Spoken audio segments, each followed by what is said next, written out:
Welcome, Mary. Welcome to the Face of Grand Prairie. Thank you for having me. I'm so glad you got to come today. Yeah, I appreciate the invite. I feel famous. Well, you're on the inaugural episode of the Active Adults Over 55 channel. Okay. So good. Exciting. Am I supposed to tell if I'm 55 or not? No, we do not need to know if we are 55. Okay. I'm not quite there yet, but I'm getting closer. Yeah, same. So maybe that's why I have so much interest in it lately, Yeah. because I'm getting to that point. We're almost going to be to the point where we can go to the summit. Okay. I think Summit's over 50. Is that across the lake over Yes. here? Okay. Yes. Yeah. Yeah. So we're almost there. Okay. Well, I am. I don't know about you, but so today this episode's actually going to be sponsored by myself. These are two companies that I'll talk about that I own. So the first is I'm a seniors real estate specialist here in Grand Prairie through Bancroft Realty, and I've worked almost exclusively with people over 55, mainly with their adult children that are helping their elderly parents handle their estates. And as a part of that, I started Jennarocity Estate Sales, which is spelled like my name, Jennarocity. And I started that 10 years ago. I didn't intend on starting an estate sale company. It just kind of happened that way. But the two things went so well together that I just kept going. And so you are actually one of my team members, and you are a client of mine as a real estate client like several years ago. So tell everybody who you are and how long you've been working for Jennarocity. Okay. Well, I am a staunch believer in both of your businesses because I've been involved with both of them as a customer and then as a partner with you. Mm-hmm. You sold us our house in Nottingham about 7 or 8 years ago. Yeah. And then I've been a teacher for years and years, and just this past year kind of felt the need to take a step maybe slower in life, left a teaching job. I didn't expect to do that and was feeling kind of stir crazy, needed something to do. And I had been going to your sales because I love to go to estate sales. I actually found myself gravitating toward finding furnishings and things at estate sales for our house because I thought I would rather find something made in America or something unique or something with a little bit of personality. And now they're tariff-free. That's It's right. a tariff-free business. And so rather than something that, you buy that's made in China and you don't expect it to last long. And so I thought, I'll see if Jenna needs help. And so it ended up being just what the doctor ordered. I told somebody there's a lot of kind of sorting and organizing and, enjoying working with Lindsay and Ricky and you and the group, but creating a little bit of order out of chaos sometimes, like opening a box, finding out what's in there, setting things up. And it's also satisfying to help people. So it's been fun. Yeah, it's an interesting business. I literally had never shopped at an estate sale before I started doing estate sales. Now you, Ricky, Lindsay, Kim, all of y'all have all shopped at estate sales. I never did. So I had no idea, like, how do I charge? What do I do? I don't even know. I remember the first sale that I ever did. It was in 2015. It was as a favor to a friend. And because I had always shown how I'd flip furniture. So I'd find like free furniture on the side of the road and they'd be like, hey, you're always shopping at garage sales and stuff. Have you ever thought about doing an estate sale? I was like, sure, I could do an estate sale. I think I charged $500, which was insanely low for what work you did. And I think I threw so much stuff of it away and I had no idea. But over a period of time, you kind of learn the business, and it is actually a very thriving industry. A lot of people don't talk about it because it's people can do it themselves or you can hire a company. But there's a lot of people that do estate sales throughout the country, and especially with baby boomers retiring and just all the people that are getting rid of all their stuff. I mean, it's hard to think about doing it with an entire house. Mm-hmm. So I guess the first thing would be, what is an estate sale? For people that don't know or have never been, if you're not a shopper, what is an estate sale? I would say an estate sale is not a garage sale. No. A garage sale, we love to find a garage sale sign on a Saturday and stop, and you find people that just have things that they no longer want and they just want to get rid of it. They've pulled it out in the driveway. They don't want to put it back in at the end of the day. And there's, the fun of bargaining or, finding something you need. An estate sale is different because that's typically where the whole home is being packed up and moved, or things divided among family, or somebody's downsizing. And so it's kind of like just about anything in the house or on the property might be for sale, from, flower pots to tools to collectibles to useful stuff. And so it's kind of a little capsule of somebody's whole entire home that's going to be for sale. So it's just different. You might expect the prices at a garage sale to be really low, Right. and at an estate sale, it is just different. You're in someone's home, and it's not so much getting rid of things people don't want, but helping people find new homes for things that don't fit their life anymore. Sure. And so I love the way you put that, because that's exactly what it is. Yeah, it's finding a new home for something that you no longer have a use for. And a lot of time, and it's the entire home. It's literally the entire home. And it could be anything in that home. And you mentioned it, like flower pots. We've had people that wanted to buy flowers out of the flower pots before. Like I just had one just recently. They were like, are they selling all those, like, someone had noticed there was like an edge, one of those edging kind of flowers, whatever it was. And they were like, are y'all selling any of those clippings? And I was like, I'm sure that they'd let you just take a couple. And so it could literally be anything on the property inside the house. Yeah. Yeah. So I would tell people that if you're expecting a garage sale, it's not going to be that. You're going to be a guest in someone's home, and you're going to see, maybe things people collected all their life. I went to one time that I thought, oh, okay, these people went to New York. They traveled to New York and they kept the playbills for all the different shows they went to. So it's very much, there's a kind of respectful sense of being a guest in somebody's home. But being there on the business side of it, you're really helping them as a family take the next step toward, are you downsizing and moving back east, or you're moving somewhere to be closer to your kids, or this was your grandma's house and it's time to sell, or, to meet that need and help them, because it's a lot to sell a home all at once, pack up and downsize or whatever. And so it is satisfying to help people that are, at a change point in life. And it's hard, like, because I having done the real estate side and actually helping people sell the house, it's harder for people to sell the stuff inside than it is sometimes to sell the house. It's like, that is where people get stuck, is the stuff, because that's what you're tied to a lot. And so especially if it's the childhood home that you grew up in and you still have things there from when you were a kid, like your furniture that still exists in the upstairs bedroom that nobody has moved out. It's hard for people. And that is something that I think that we do a very good job with, is helping people transition from it's time to move this stuff out to let's get it done so that you can move on to the next side of your life. So maybe we could talk about who would want to do an estate sale. Like, who is the typical customer, if there's a typical customer? Sure. I think every sale is a little bit different. The last one that I did, and it's funny how many people that come shopping will want to ask about the family. Yes. Yeah. And so, again, seeing something like a specific collection of tools or Boy Scout memorabilia or playbills, you can see what the people collected. But in my experience, people almost always ask. Just checking the levels. Okay. I learned my lesson. People almost always ask about the family. So this past time, this was for a family friend that we were helping out, and she was downsizing to move back to Tennessee to be close to her granddaughter.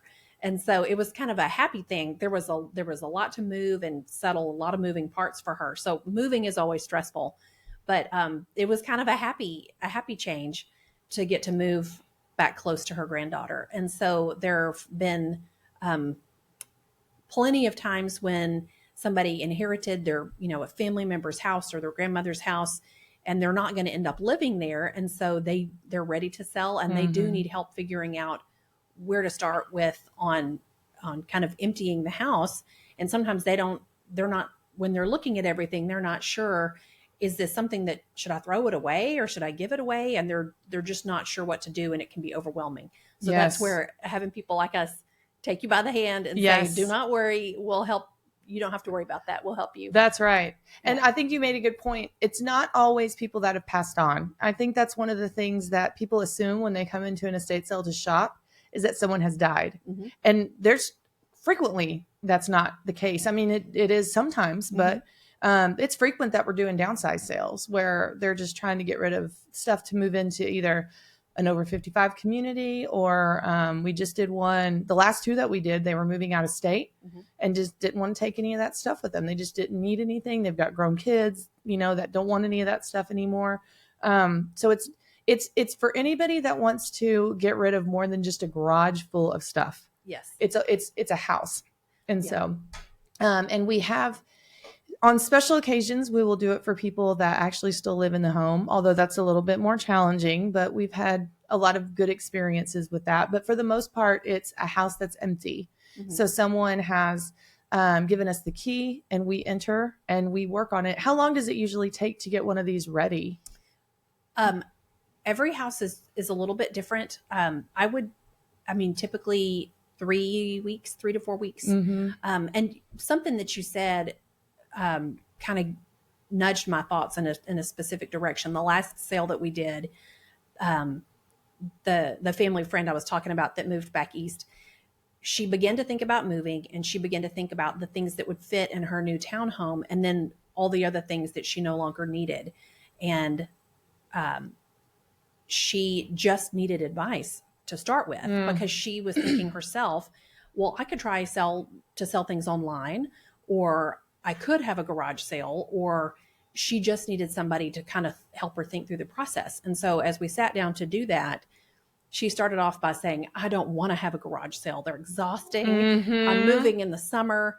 And anybody who's ever had a garage sale, it can be fun because, people come up to your yard and you meet people, but it's also a lot of work. It is a lot of work. And so she just said, I do not want to do that. And she said, but some of these, I feel like they might be worth money, or I should sell it online. Maybe what is that process like? And I told her that is certainly an option, but the reality is you have to take pictures of whatever the thing is, post it onto a page like, eBay or another selling site. And sometimes it can be on there for a number of weeks or more before somebody will buy it. And then you do have to wrap it up safely and mail it to them. So yes, you could make a little bit of money on it, but it does come at a cost. And especially if you're up against a moving timeline where you expect a moving truck and you need to box things up. I kind of said, I don't think you want to try to mess with that when you're moving several states away and you're trying to decide.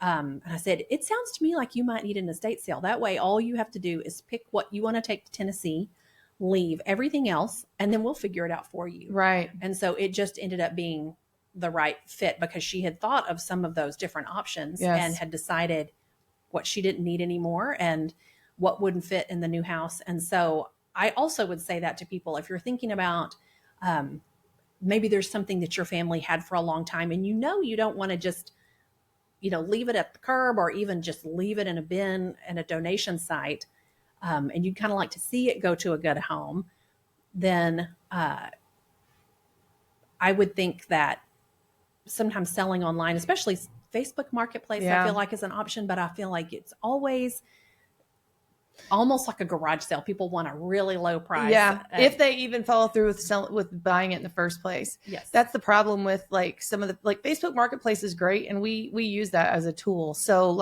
if we go into a house, one of the things about organizing an estate sale is that you have to have enough room for people to be able to walk through and see stuff. And so when you walk into a house, I would say, just like what you said, 3.5 weeks, 4 weeks, depending on the size of the house and how much stuff is inside. But if you can give the company about that much time to get organized, then what we'll do in the beginning is if the house is too crowded, if there's too much furniture, if it doesn't allow us to move things around to where there's a good flow for people to walk through, we will sell things ahead of time on Facebook Marketplace. And it is a good tool, but there is a learning curve to it if you're trying to sell more than one thing, because sometimes people show up, sometimes they don't, sometimes they're scammers, which I did. That happens frequently. And when you're using for Facebook Marketplace a lot, it's a lot easier to identify some of those things. Lindsay is our Facebook Marketplace person for the most part. And we have used eBay. When I sold a lot of uranium glass, we had one house that had a lot of uranium glass, which for those that don't know what that is, it's just a type of glass that was made in the Depression era that glows green if you put it under a UV light. It's become a very hot commodity these days. And so we were trying to get, and we had a lot of pieces. So we used eBay as a way to see, okay, when, what are we going to price this as? And is it better to sell it online? Are we going to get a better price online? Or are we going to get a better price in person? So we do use eBay and some of those things as tools, but for the most part, we're trying to figure out, engage, how do you get people to this house that are going to want to buy these items and get them out of the house? But for Facebook Marketplace, it's great to get stuff out of the way. Mm-hmm. We'll do that with furniture to kind of create some room. And the difference with that is when somebody like Lindsay and Ricky and I are there handling that as part of a workday at the sale, then that may be the platform that we're using to create, if we need more room to set up tables or shelves. But if you imagine yourself trying to handle that transaction, posting the pictures, finding a price that's right, sifting through replies that you might get or questions, maybe somebody not coming, and you multiply that times 100 or however many things, that's when you would say, I wish I had called them to do this for me, because the money just doesn't seem worth it. It's not right. Exactly. Yeah. So like kind of leading up to an estate sale, people get hung up, like you mentioned earlier, when she needed a little bit of guidance for, okay, I have all this stuff that I know needs to go. When you're looking at it and you have no clue where the next step is, that's where people get stuck. And what happens is people get stuck in that step for months. I've seen people stuck in that step for 3 years. It's like they don't know what to do, so they just let it sit. And it's like, I'm even going to go over to the house because I don't know what to do with any of this stuff. And if you don't know that an estate sale company exists, it's like, I'm going to have to do all this myself. But it's like, that's what we want to try to help with, is like, okay, what is the first step? And the first step really is to call a professional. Really, it is. I say that even though we're the professionals that we would love for you to call, being able to take that next step into moving on is hugely important for families. And what ends up happening a lot in families is there'll be one sibling that's left to deal with everything, because maybe they live the closest and all the other siblings live far away. And it becomes a burden. It's a huge burden, and they don't know where to go next. So before you spend tons of time thinking through all these options, just call a professional. Even if we're not close to you, try to figure out an estate sale company that's close to you. Call your local real estate agents. Say, hey, do you have any estate sale companies that you can provide? And just have them come over and give them your opinion, because we will help consult in that beginning stage. And I think that's really important, because I think people spend a lot of time thinking it through, but also might do things that are counterproductive to when an estate sale company actually comes in. So maybe we could talk about that. Like, if you're thinking about doing an estate sale, what are some things that they could do to get ready, and things that might not be very helpful that they might think are helpful? I would, I'm afraid I'm going to forget to tell a story that I want to tell you, but can I tell a story? Yeah, go ahead. So the sale that we did in Albany, my hometown, this was for a family friend. My kids had a summer job there, and it just worked out for me to go and help a family friend through the company to do a sale for her. And then I got to be there to help my parents out. My dad was having his knee replaced. And so it just kind of worked out for me to be there. And my sister and I were working on it while we were there. A week or two before the sale, we saw a sign for an estate sale there in town. And I said, this is a one-horse town. There's hardly ever an estate sale. And so she and I went to go check it out. And what we found was this sweet lady whose mother lived there in town. But this is a small town, a little bit in the middle of nowhere. The kids, one of them lived in California and the other one in a town over 2 hours away. And so the daughter knew that she's the one that needed to do the heavy lifting on to, kind of break up the household and get the house ready to sell. And she asked a local realtor about, is there an estate sale company there in town? And maybe she maybe should have just opened her radius of where to find a company. Even 30 minutes away at the next biggest town might have been a company that could do that for her. But, nothing presented itself at the time. So she rolled up her sleeves and got to work taking care of that sale. But it took her months to do it. And my heart bled for her a little bit, because she just had worked her fingers to the bone, and she did the sale herself as well. But she was commuting back and forth between this little town and Stephenville over a course of a few months to do all the work to get it ready. And then she said, I was up until 4 a.m. the night before, still trying to price stuff. And then she said, I ended up throwing so much stuff away because I just couldn't get to pricing it. And there was still stuff in the attic that she hadn't priced. She did the best she could. Right. And I said, well, let me put my arm around you. And I work for an estate sale company, so tell me all about it. And after the conversation, I said, well, how did you do? You worked, you had a 3-day sale. It's the very last day. And she told me how much money she made. And I thought, you know what? You worked so hard. You did this for your mom's house. It's a job well done.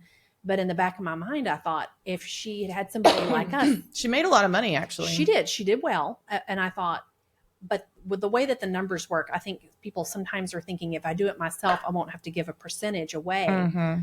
But with the way her sale went, I knew automatically that if she had had a team like what we have to handle that sale for her, she would have made the same amount, if not more, but without any of the commuting back and forth and without any of the work or staying up so late and just for her to do the heavy lifting on her own. Because I knew my sister bought some stuff from the sale. I knew how she had priced it. And I thought 25 cents is a garage sale price. Right. The thing my sister bought was worth more. And I think my sister actually paid her more and told her this is, I think more so the price. But so it is hard to do it on your own. It is. And so you forget things like cabinets. Like literally you're so overwhelmed. It's like how you said she couldn't get to the attic. Mm-hmm. You have this goal in your head and you're like, okay, I mean, even us, we have to go through several times to make sure we don't forget things, but those are all things that could have sold and that didn't sell. And more so than anything, it's like, okay, she could have made this much money, but she could have probably gotten rid of a lot more stuff. And the whole goal is to get rid of the stuff, right? And so she did surprisingly well. I think you said she did like a little over 8,000 or something like that. But if she'd have used a company, which small towns have their own challenges because, and we've talked about this before, there's an opportunity there to really provide some estate sale services in some of these smaller towns. But in DFW, there's plenty of companies that you could possibly choose. And whether they're available is depending on how far in advance you book them. If you wait till the last minute, it's going to be a lot harder to find somebody. Yeah. But she probably could have made double, if not triple, probably what she would have made.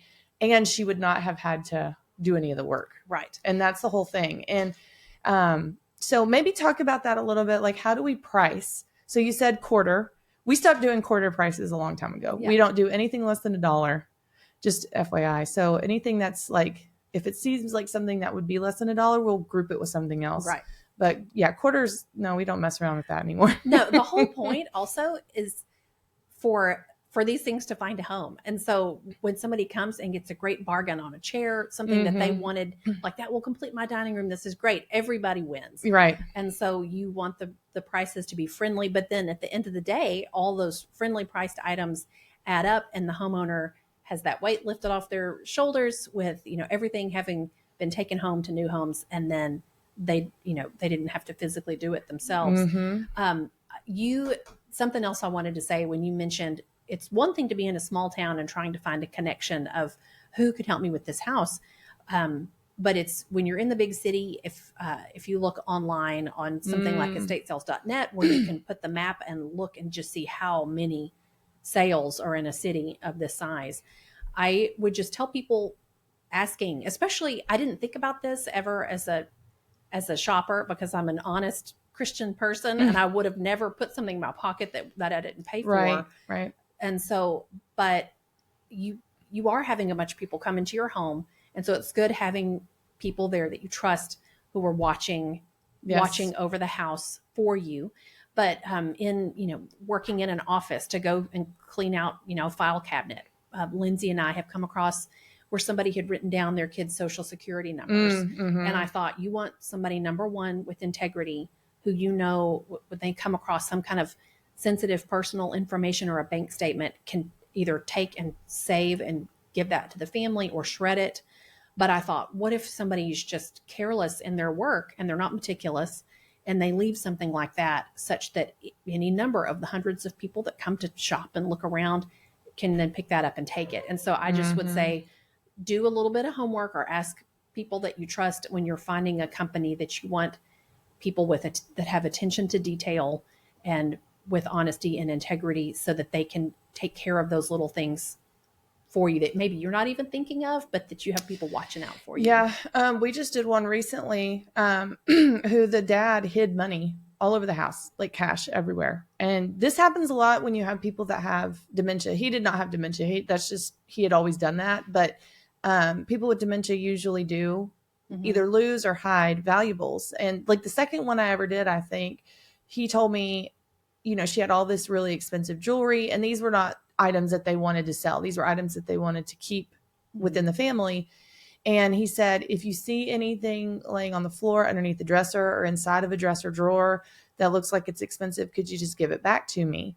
And, as an estate sale provider, you have an opportunity there, because I could have found something and not ever said that I found anything, which I didn't find anything in that particular house. Or you have somebody that's going to be like, here you go. Yeah. And that's not going to expect you to split it with them or, anything like that. So we come across a lot of checkbooks, IDs, social security cards, money. And so if we find any of that, that is something that we give back to the homeowner, especially if they say, be on the lookout for 20s, because dad loved to put 20s in books and all these things. We feel that it's not our job to keep money just because we found it. Like that belongs to your family. Yeah. So it feels really good to be able to give that, because they're trusting you to be there as a guest also in their home.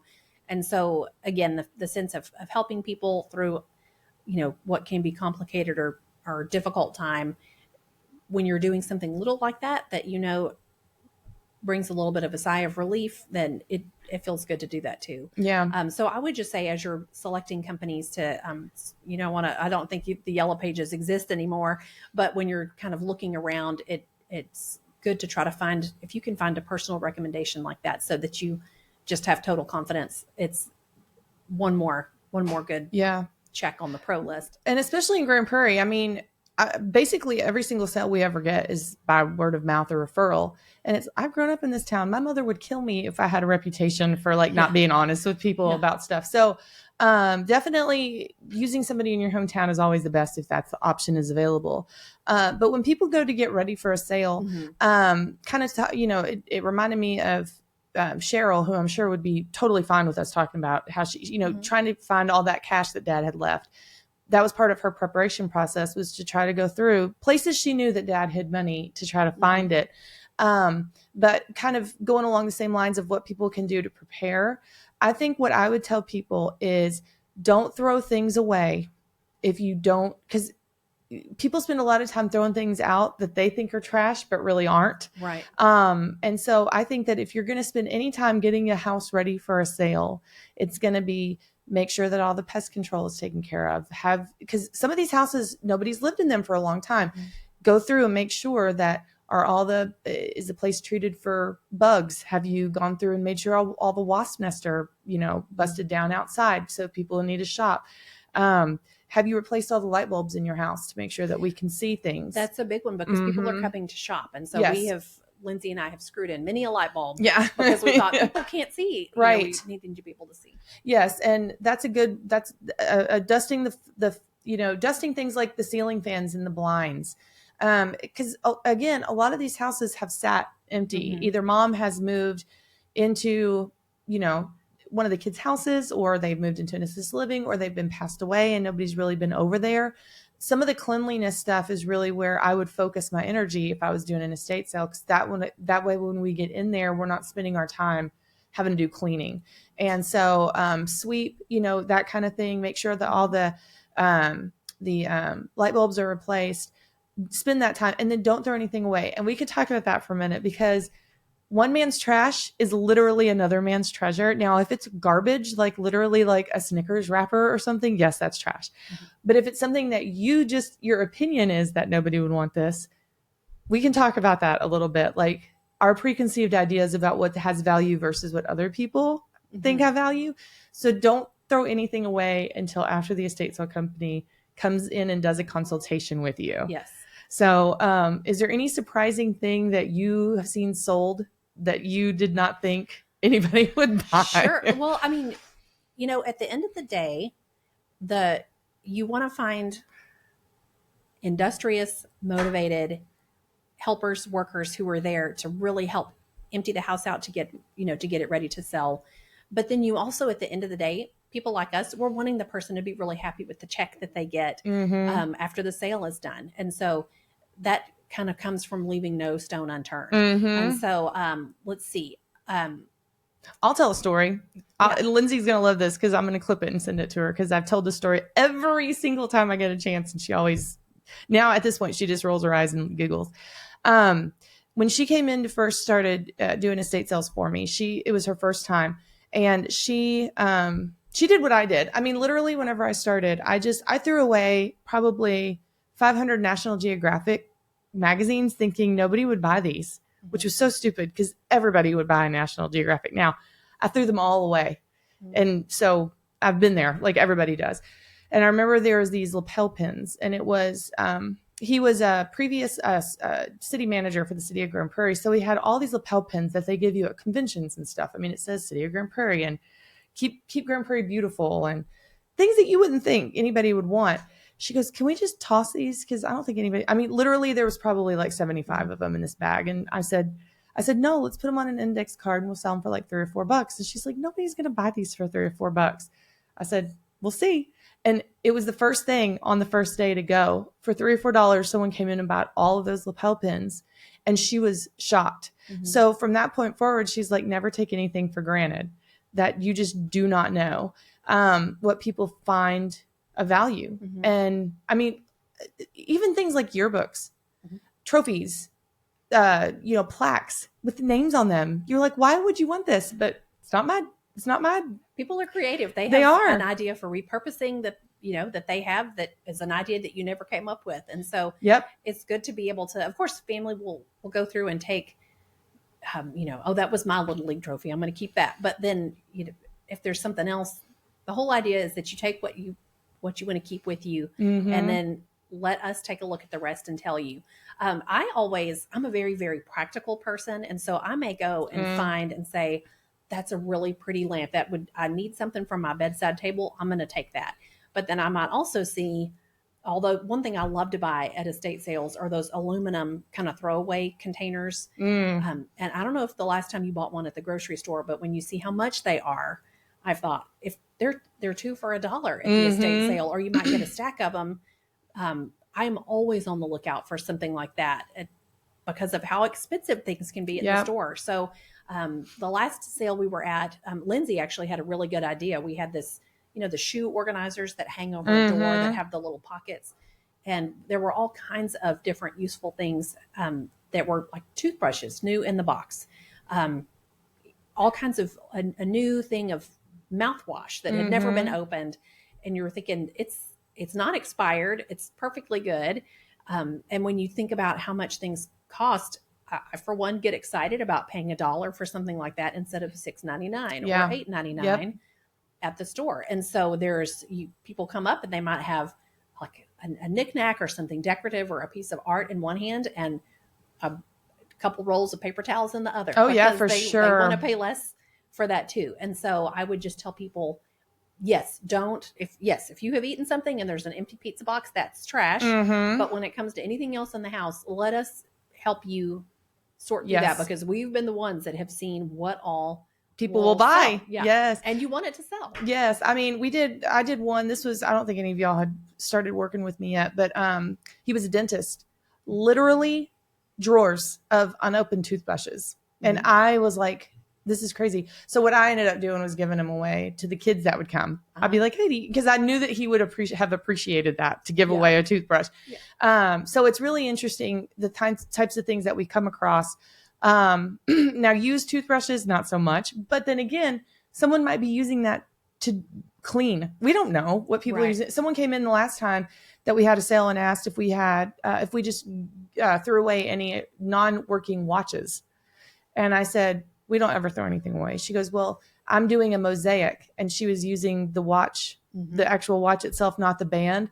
And she was making art out of it. I said, that's exactly why we don't throw anything away, because we don't know what someone's going to use it for. Right. Even the thing that we think that they might use it for does not always what people might use it for. Some kid might want to mess around with that watch because they're really into engineering and they've started realizing how the gears work. We don't know. So that's why we don't ever take for granted what someone else might find valuable. And we do try to price where it's not like someone might get the highest amount for it that you might get if you let it sit on eBay for a year. We always try to get as much as we possibly can, but also understanding that what we're trying to do is get the most for a client at the end of the sale with also getting rid of the stuff that's at the sale. So I think that we've come across a really good pricing model. We have a really good strategy and we have very efficient ways of doing that. So one of the things that when people try to do it themselves is using price tags. We don't use price tags. We use different colors of tape and we do color coding of prices because price tags fall off. Just FYI. I mean, especially if you buy ones that have been sitting on the Walmart shelf for a really long time and they've lost their adhesive. So we can do something a lot faster than you can by using price tags. And so we are able to get the job done a lot more efficiently. And also we have the shelves and the tables and all the things that we need to actually do that. So that's another reason to use an estate sale company. We'll bring in all of the tools that we need. You don't have to buy tables. You don't have to buy, price tags, which are expensive. They are. You don't have to worry about setting up a square so that you can take credit cards. Like we do all that stuff for you and we advertise it. That's the biggest part is like, okay, you've done all this work. Now who's going to see it? So we do estatesales.net. We use that for a lot of our advertising. You are amazing at writing descriptive descriptors of all of our sales. Yes. You're very creative when it comes to that. I guess, is there any other piece of like advice that you've heard or people that have said, I wish I'd have known this before I started? Has anybody ever said that to you? Yes. I think sometimes people that we've met will have, it's out of a good place in their heart that they want to be as helpful as they can to the people coming to do the sale. And you might find that they, again, have thought, I need to, almost like the way that you would clean your house before the housekeeper comes. Yes. That's such a good way of explaining it. So, just let us come talk to you first and take a look around together. And then we'll help you, even if it's a nudge of like, all you need to do are wash these pots and pans or make sure that the light switches turn on with light bulbs. Because they may be thinking there are 100 things I need to do rather than, no, actually there are only 5 things you need to do. Yes. And so that's a very good point. Yeah. And so, when they're maybe cleaning up before we come, that's when things might be thrown out that absolutely will sell at a sale. And we don't want that to happen. And so there may be a collector out there who would love to have bought that. And so that's one thing that we see, but also sometimes people, put effort into trying to pre-price a little bit. I've had that happen where somebody has, and I know that they were trying to be helpful to us, but again, that's what we do for a living. And it's a sad day if we come across something that we just don't know what it is or how to price it. We will find out. But most things, we have really good knowledge of what something is and how much it should sell for and what it realistically sells well, finding that sweet spot of pricing so that it's a bargain for a shopper, but also makes the most for the sale possible. So when you're trying to pack and move or close on a house and buy your new house and all of that, you don't need to try to do the pricing for us. That's our job that we do for you. And so you don't have to do that either. And what else can we release people from doing? I think that that's actually a really good point to make. People sometimes get really stuck on price points. It's really funny because people either undervalue or overvalue. Like I'll say, how much do you think this, like, what do you think this table is worth? I'd be happy if someone took it for $5. Well, no, it's worth more than $5. Like, is there any story with it or whatever? And then you have the people that are like, oh, Dad hand carved this out of elm wood from the back of our, and it's definitely worth at least $5,000. And you're like, it's probably not worth that much either. And so people don't always have a very good idea of value. Now, most people we come across don't really care what you price it at. They just want it to sell at whatever it's going to sell for. So I think that's something that we could talk about a little bit is like when because everybody has their things in their house that they feel like are worth a lot of money. It's maybe their Hummels or their collector plates or whatever it might be, where maybe at one point in time it was worth a lot more than it might be worth now. But I think that we should talk about what things are worth and really what things are worth is what a buyer is willing to pay for them in this 3-day period of time right now. We have had it happen before where things have not sold at one sale, literally have not sold at all. We've moved it to a different sale to see if they'll sell, and all of them sell the first day. So the value is so weird, and it depends on the house. It depends on the time of year. Like Christmas things might be worth a little bit more when you get closer to the holidays. But don't worry too much about individual items value. Worry about if you're the one that's hiring a company, don't worry about what that plate's going to go for. Just think about how much you're going to make total.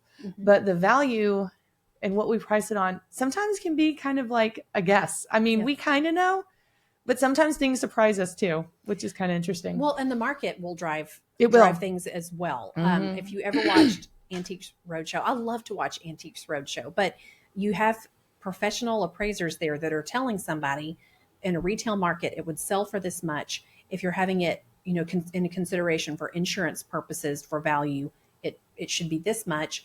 And then oftentimes they'll revisit little clips, and there'll be an arrow at the end, either up or down, showing you, hey, this actually is worth more now.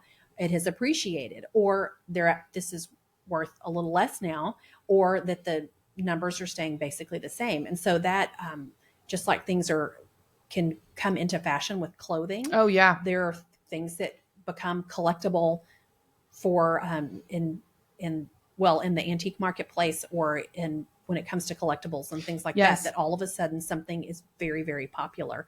The uranium glass that you mentioned is, probably 20 years ago or maybe more, I don't know that it was so collectible. And some of the other colors of depression glass, the pink and blue, are not as collectible, but the green ones that glow, people really like them. Yes. And then, especially now that you can get a lamp. See, this is the thing. It's like uranium glass requires a UV light. Okay. How many people had black lights just laying around their house? Well, in the 90s, everybody did, but like in 2019, not so much.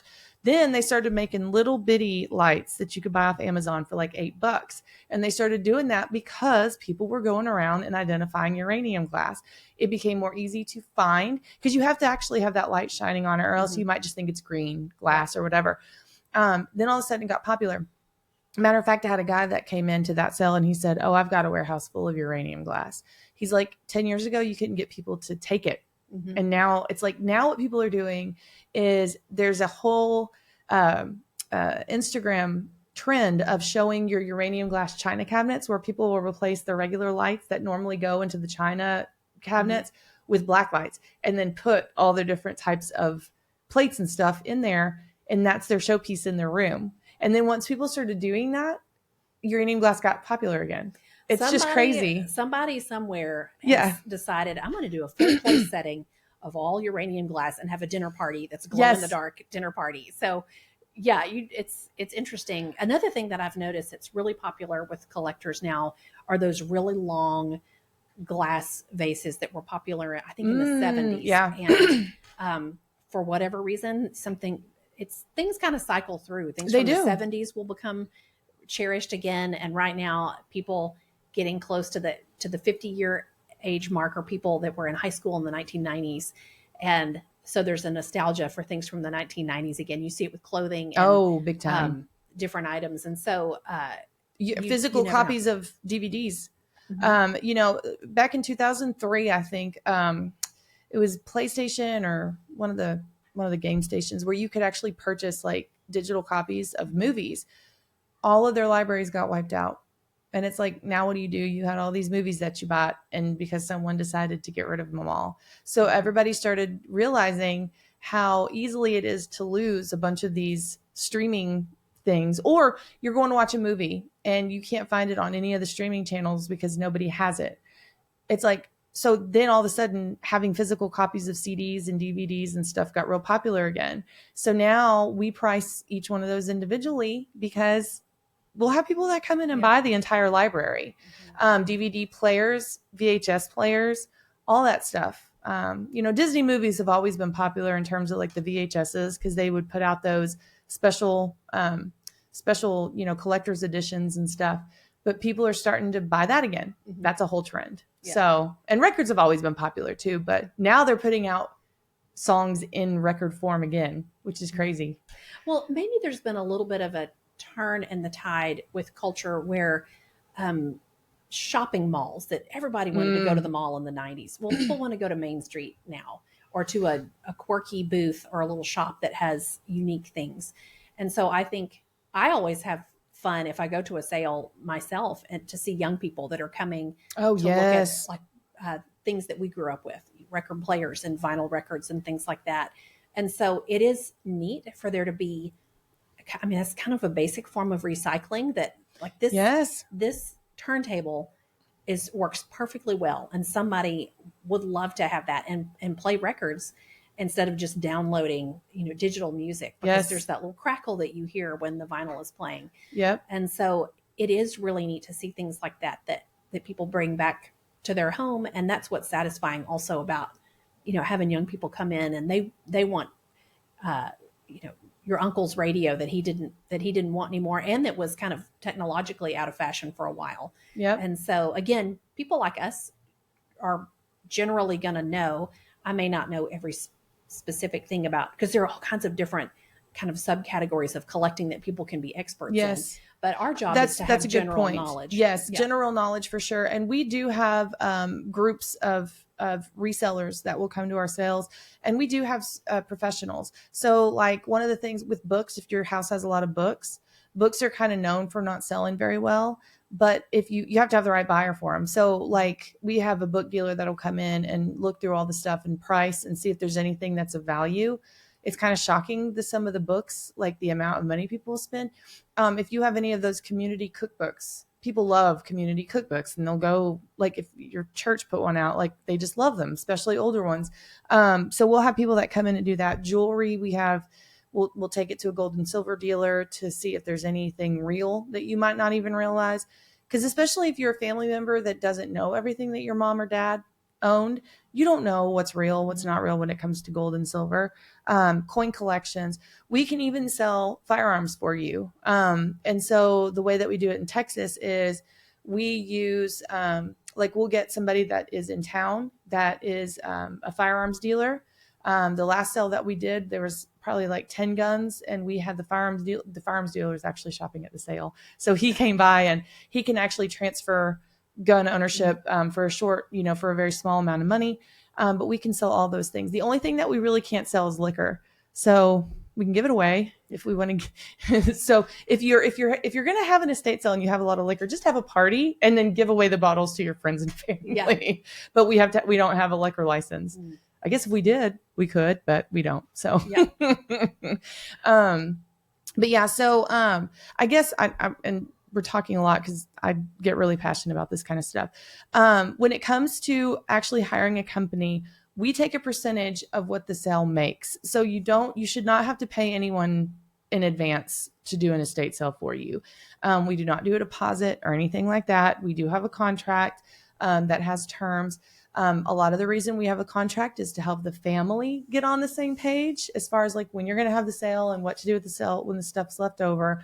But you'll do a percentage. That's how all estate sale companies do it. So we'll make the money for the sale, and then we'll send you your proceeds. It's very easy. And that's kind of how an estate sale company works. So if anybody's asking you for a deposit or to say, or a really high amount of money where you're like, it's possible you couldn't make anything, you might want to consider hiring someone else or, that kind of thing. So, and what people think that is going to make them a lot of money is the furniture. But what really makes an estate sale is the tchotchkes. It's the $1 and $2 items that just really add up. It's the lapel pins that you could sell for $3 and they're 75. Some people call them whatnots. Some people call them knickknacks. You call them tchotchkes. Yeah. But it is little things or useful things that people will end up, taking a cake pan out of the kitchen because they didn't have a tube pan or a bunk pan. Half empty bottles of perfume that are like maybe really high end perfumes that people love buying that kind of stuff. Yeah. Nail polish. It's crazy stuff, but and we don't sell medication. So if you have any prescription medication, that's something that you could do to get the house prepared. Go through, make sure that you're throwing away any prescription medications that your mom might have laying around, expired medication. Get rid of all the food in your kitchen. We don't want to, if you have anything that's like unperishable, that you could donate to a food pantry, go take care of that. Anything else that's open, just toss it in the trash. Hey, Claudia, she's from the Chamber of Commerce. So good to see ya. She always looks so nice. This is what I love about recording here. People just get to walk It's a by. little fishbowl. Yeah. It is. It is. Well, is there anything else that you wanted to add that we didn't talk about? We could probably do a whole nother episode, honestly. Let's see. If you've never gone to an estate sale, you should go. Oh yeah, it's fun. You're missing out if you haven't gone. I love to go to an estate sale, and I would recommend that you do that if it's you're figuring out that you have, well, I have a unique circumstance, but I might need a sale. I'm not sure. Let one of us help you think through it and find out what would be the best way to go. And you can find us on mygenerocityEstateSales.com. It's spelled Jenna like my name, JENNA, and I'll leave a link in the description of the video. And we have a thing on there that says I want to have a sale. You can fill out a form, and we ask questions like, how big is the house? Is it 2 stories? What are some of the items that are in there? Do you have ownership of the house? We want to make sure that the people that we're working for are actually the people that own the stuff. Because I mean, sometimes if you're going through probate and there's a bunch of things, we want to make sure that, has this gone through a judge's eyes? Is there anything that we need to know about dividing up the property, like anything like that? And then you'll just give us the basic, who's the person that's going to be the point runner, who in the family are we going to talk to, what's their name, what's their telephone number, all that stuff. So if you want to go to our website, you can put that in, and then we can kind of have a little consultation. We might just do that over the phone just to kind of chit chat. And sometimes it might take a little bit of time. We have one specific situation right now where people are still living in the house, but they want to get rid of a lot of stuff in a storage unit.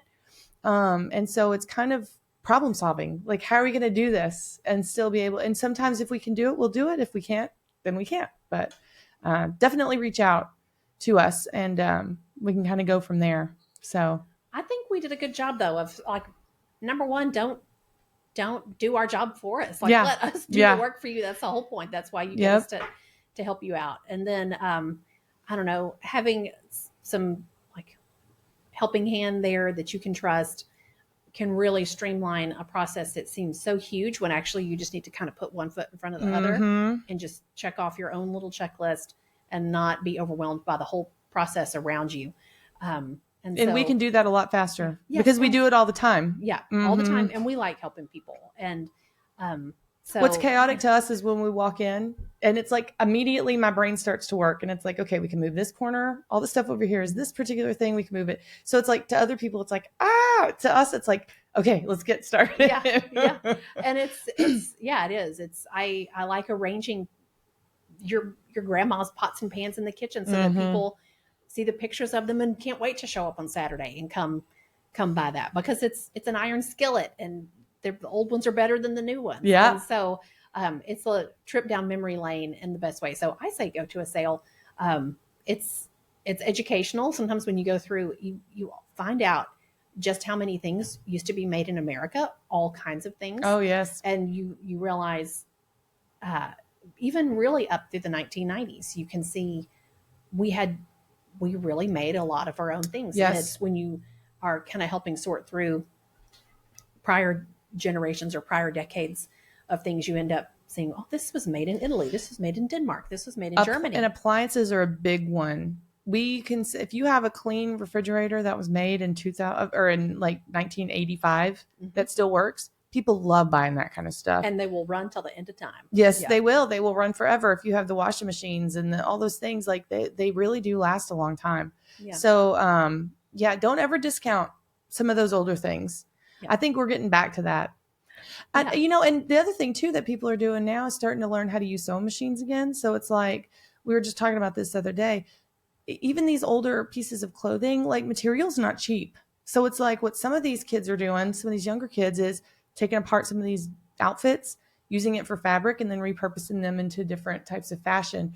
That you can do that kind of stuff when you have things like Instagram. Influencers make a huge difference with what is popular to buy.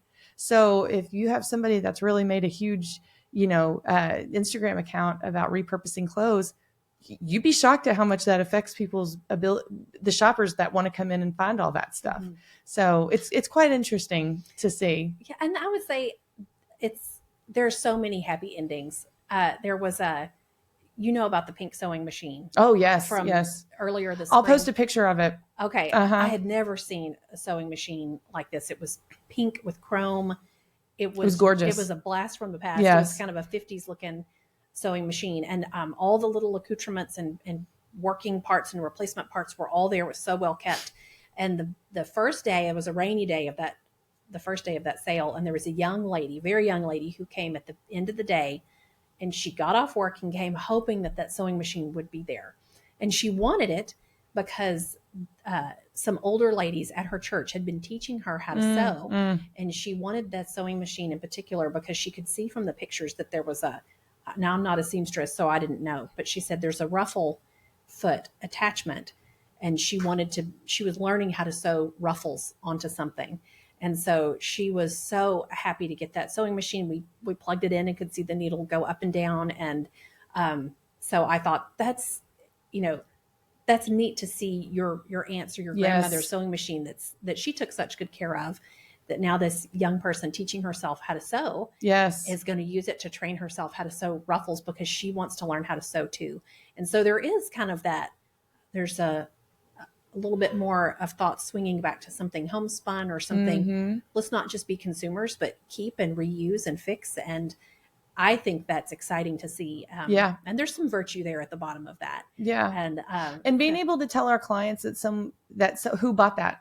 Yeah. Like that's always been one of my favorite things, is being able to tell clients, it's a young couple. They just got married 6 months ago. They've been looking for a dining room table and chairs. And now the thing that y'all ate on, they get to eat on and start a new family with it. There's a huge bookend piece of that, but it's also the reason why people should really take care of their stuff. If you really take care of your stuff, then it can have another life with a new family. And it's truly it's a huge blessing to be able to tell a client stories like that. See, I think that China is going to make a comeback, and it already kind of is. Like just formal place settings and having Don't tea. save it for a special occasion. Just use it. Just use it's it. Meant to be used. Yes, exactly. Maybe we need to come back every month and talk about some of the trends that we're seeing in resales. That'd be kind of neat. Okay. That'd be kind of cool. So, So if anybody has any questions, post it on this episode. Like, what are questions we can answer? And maybe we'll come back and do that. That'd be actually a really cool idea. Okay. Yeah. I'll be on the lookout for what's the next big what's thing. Trending. Yeah. Well, cool. Thanks, Mary, for taking your time. Oh, it's my pleasure. Even though I hope you didn't feel forced, even though, it's me. No, I was excited. Good. I might be famous. I felt famous sitting at the microphone, but you never know.